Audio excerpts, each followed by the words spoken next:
If you are ever on a plane and you hear this sound, you already know something is wrong. It's not an alarm. It's not an explosion. It's not screaming. It's quieter than that. More technical, more unsettling.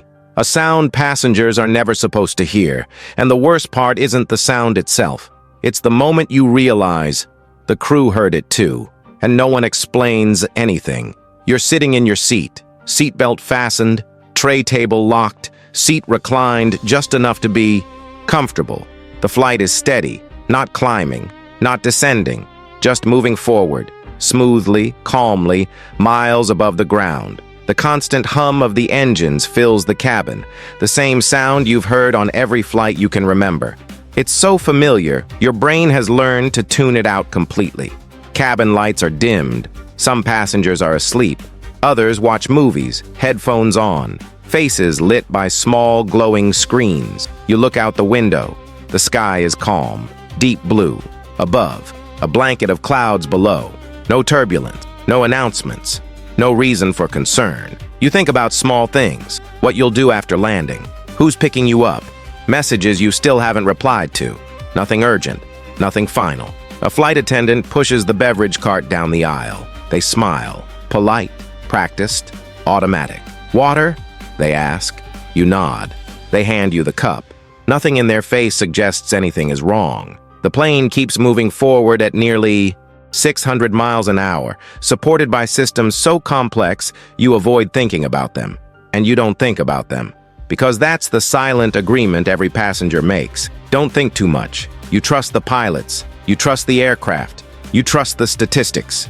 This is the safest part of the flight. You relax. And then it happens. Not suddenly.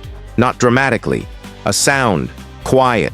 Brief. Different. Not from the speakers. Not from another passenger. From inside the aircraft. A low, irregular metallic tone.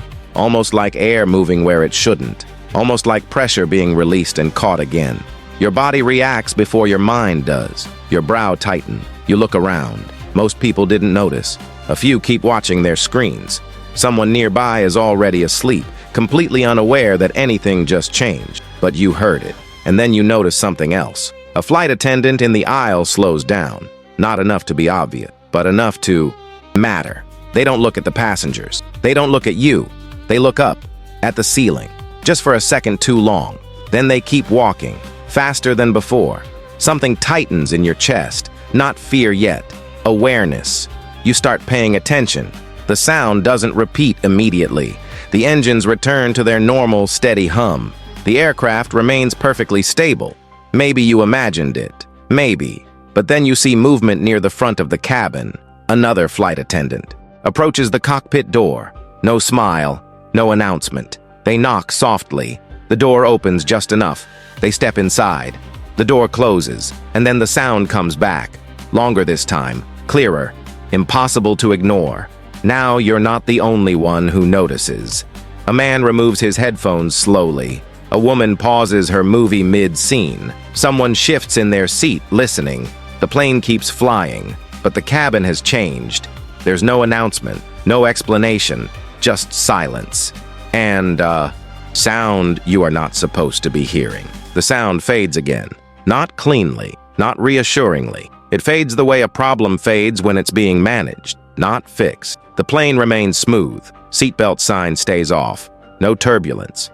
No physical indication that anything is wrong. But the cabin feels different now. You notice it in the smallest details. The beverage cart hasn't moved in several minutes. It sits angled near the rear galley, half blocking the aisle, unattended. Something that never happens during normal service. A flight attendant passes through the cabin again. This time there is no smile. They move quickly, eyes forward, posture tight. They don't make eye contact. They don't stop when someone raises a hand. They're not being rude, they're being focused. A few passengers notice. A whisper travels 2 rows ahead of you. Someone leans closer to their seatmate, speaking quietly, carefully, as if raising their voice might make something real. You hear fragment. Did you hear that? That noise? Was that normal? No one answers confidently, because no one knows. The engines continue their steady hum, but now that hum feels exposed, like background noise you can't ignore anymore. You realize how loud it actually is, how constant, how dependent you are on it. Another sound joins it, not the same as before, softer, shorter, a muted chime, not for passengers. You see it immediately in the crew's reaction. Two flight attendants pause at the same time. One grips the edge of a seat back. The other turns slightly toward the cockpit, listening. They don't move for a few seconds. Then they both act. One heads toward the front of the plane. The other disappears into the galley. No announcement, no explanation. Your pulse quickens, not because you know what's happening, but because you know they do, and they're choosing not to tell you. The cockpit door opens again, only briefly. You don't see instruments. You don't hear words, but you see body language. One pilot is leaning forward, shoulders tense. The other is speaking quickly, one hand braced against the console. There's urgency, not panic, but speed. The door closes. A few rows away, someone laughs softly. Not because something is funny, because silence has become uncomfortable. You realize something important in that moment. If this were minor, someone would have said something by now. Airlines explain turbulence. They explain delays. They explain bumps. They don't explain silence. You look at the flight attendant nearest you. They're standing still now, hands folded, eyes scanning the cabin. Not casually, but deliberately. Their face is neutral, too neutral. Their jaw is set. Their breathing controlled. This isn't customer service anymore. This is procedure. The sound returns. Short pulses now. Rhythmic. Wrong. Like pressure being tested. Released. Held. Released again. You feel it more than you hear it. A subtle vibration beneath your feet. A faint tremor through the floor. Nothing dramatic, but enough. Enough that the man across the aisle quietly unbuckles and rebuckles his seatbelt. A nervous habit disguised as preparation. Enough that someone 2 rows back crosses themselves. Enough that phones are no longer being scrolled, they're being held, waiting. A voice comes over the intercom, not the captain, a flight attendant. Their tone is calm, trained, careful. Ladies and gentlemen, we just ask that you remain seated for the moment. That's all. No reason, no reassurance, just instruction. The seatbelt sign illuminates. You hear the clicks ripple through the cabin as people fasten themselves in near unison. This isn't turbulence. Everyone knows that. You feel it in your chest. The shift from curiosity to recognition. Something is happening that does not belong in the passenger experience. And now, for the first time since the sound began, the crew isn't pretending. Otherwise, the aircraft continues forward, perfectly level, perfectly calm. And yet every instinct you have is telling you the same thing. Whatever that sound is, it hasn't stopped. And the people responsible for keeping you safe are no longer acting like this is routine. They're buying time. The cockpit is quiet in a way you will never hear, not silent, controlled. Every sound inside that space matters now. A warning light has been on longer than it should be. Not red, not flashing, amber. The kind of warning that doesn't demand immediate action, but never goes away either. The kind pilots are trained to monitor, not panic over. At first, it looked like a sensor issue, a pressure reading slightly out of range. Inconsistent, intermittent, something you note, something you track, something you hope will stabilize. But it didn't. The sound you heard in the cabin, that low, irregular tone, wasn't random. It wasn't imagination. It was air moving through a space it was never meant to move through. A seal beginning to fail. Not ruptured, not catastrophic, yet. One pilot adjusts the controls, reducing load, compensating. The aircraft responds smoothly, as designed. That's what makes this dangerous. Everything else still works. The system doesn't scream, it whispers. They run through the checklist, confirm readings, cross-check instruments, isolate the fault. The data doesn't agree with itself. Pressure drops, then stabilizes. Temperature spikes, then normalizes. Enough to confirm a problem, not enough to define it. And at 35,000 feet, uncertainty is the enemy. They discuss diversion. Nearest suitable airport, still too far. Altitude change, limited options, speed reduction, already in progress. The aircraft is flying, but it's no longer comfortable doing so. The pilots know something passengers don't. At this altitude, there is no margin.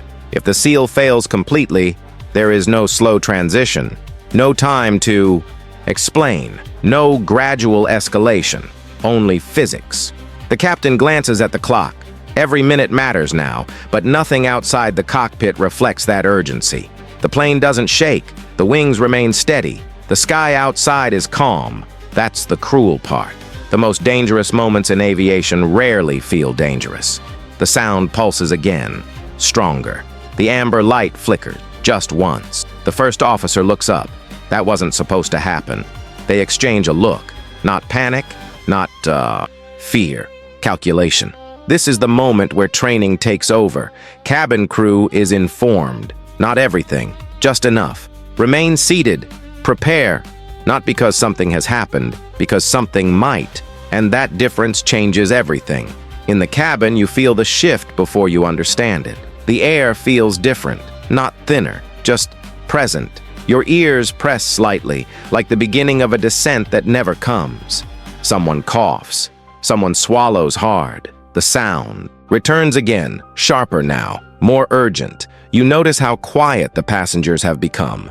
No conversations, no laughter, no distractions. Everyone is listening, waiting. Your mind begins to search for meaning. You replay what you heard. You analyze reactions. You connect patterns that weren't there before. This is where fear usually begins. But something else happens first. Clarity. You understand that whatever is happening is not dramatic enough to explain, and that makes it worse. Because real emergencies don't always announce themselves.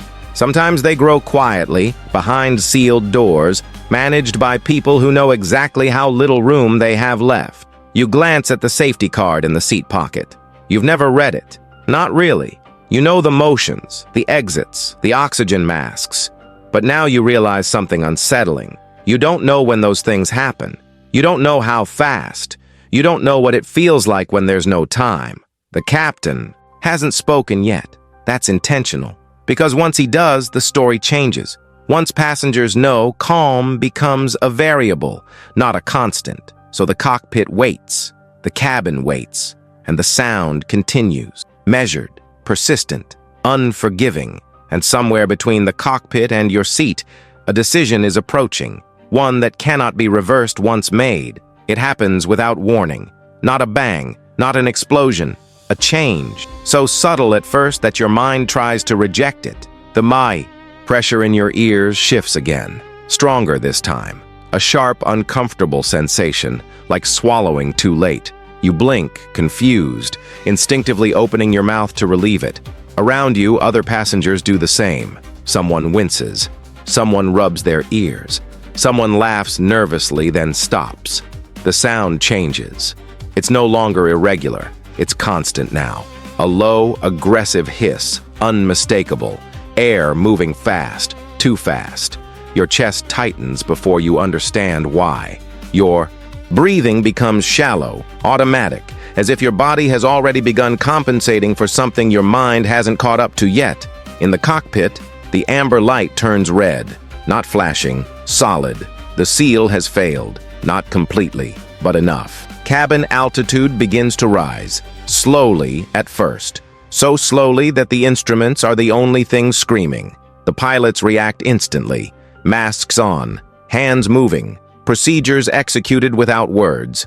The aircraft begins a controlled descent, not steep, not dramatic. Because at this altitude, speed is danger. In the cabin, you feel it before you see it. The air feels thinner, not empty, just insufficient. Your breath doesn't satisfy you anymore. You inhale, but it feels like it stops short, like your lungs are only half filling. A strange warmth spreads through your face. Your fingertips tingle. Someone 2 rows ahead exhales loudly. Someone else yawns, wide, involuntary.